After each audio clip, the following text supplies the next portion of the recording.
In order for you to become a teacher of the light, you must first have been a student of the darkness. Because light and dark are two sides of the same coin. That coin is God. As much as God is good, God is evil. God is darkness. God is malevolence. God is light. God is love. God is peace. Because this is the creator of all creation, not just the happy things, the good things, the light-hearted things, the positive, high vibrational things, but all things. There's no spiritual warfare going on out there, brothers and sisters. That's what they want you to think. Your enemies are against you. They're plotting. Opponents. They tell you there's a war going on because all wars require money to wage. And that's always what it's about in their system. Money. And then the next on the list, of course, is power and control.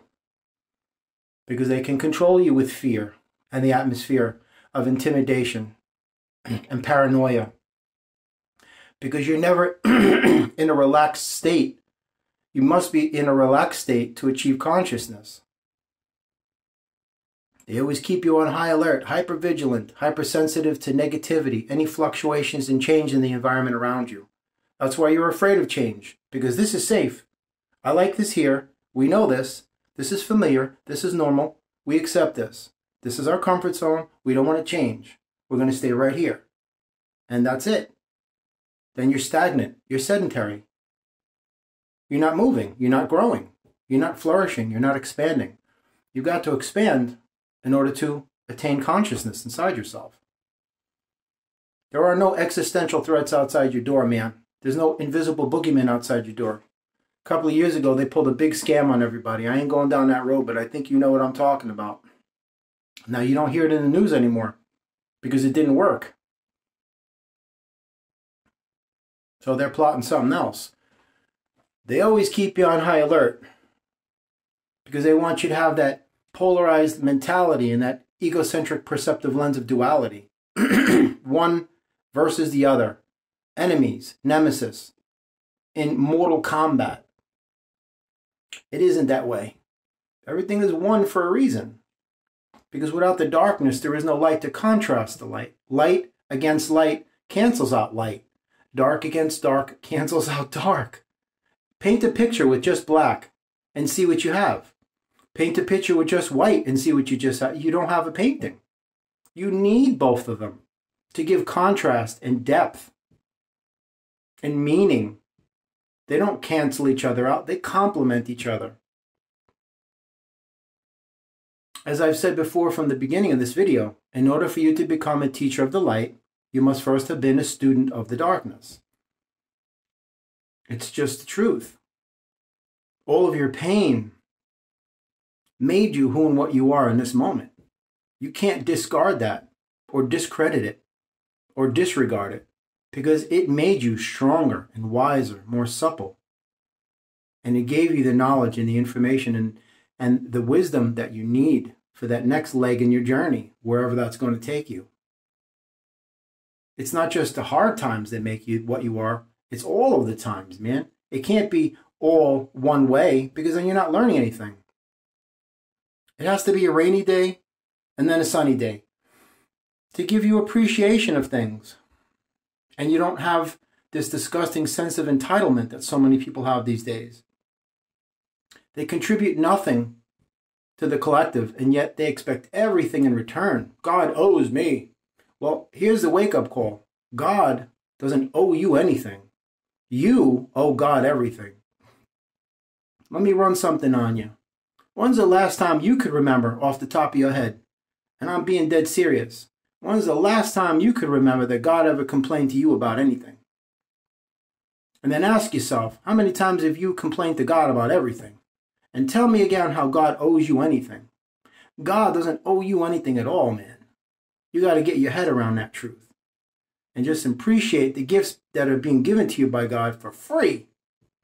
Your life, every breath is given. You're not taking any breaths. Trust me, because when it's your time, you're gone. You're gone. It's just that simple. So you got to do the inner work and realize that this life is what it is for a reason. To make you aware and consciously vibrate in a higher dimensional plane of enlightenment. That's really what it's all about. So you don't have to come back here. Instead of being addicted to negativity in all of its incarnations, all of its facets and aspects and functions and forms, detoxify from that and disconnect from it and become yourself again. Instead of a programmed drone, an egocentric robot, an automaton, a cybernetic mechanism that is no longer biological, organic, or natural. You have to return to your roots, man. Your indigenous roots. That's the soil, the sky, the rain, the elements, the earth. Get back in touch with who and what you really are as a cosmic energy. Divine synergy. The divine collective consciousness can be construed as the superset. A derivative subset of that superset is the reality you experience here on Earth that you call reality, but it's not a reality. It's illusionary projections. But you got to get in touch with who and what you are. That's why you say, I like this, I don't like that, for a reason, because that is what is forming your character, molding and shaping your perceptive lens into becoming your own unique individual self, identity, your own energy signature. In order for you to become a teacher of the light, you must first have been a student of the darkness. It's unavoidable. Because if not, then the lessons that God's teaching, to learn them is not enough. Because if you're just learning them and going on with your life, it's a lesson lost. And these lessons will be retaught again. Because you're failing to understand that they have to be applied to your journey and implemented in your life.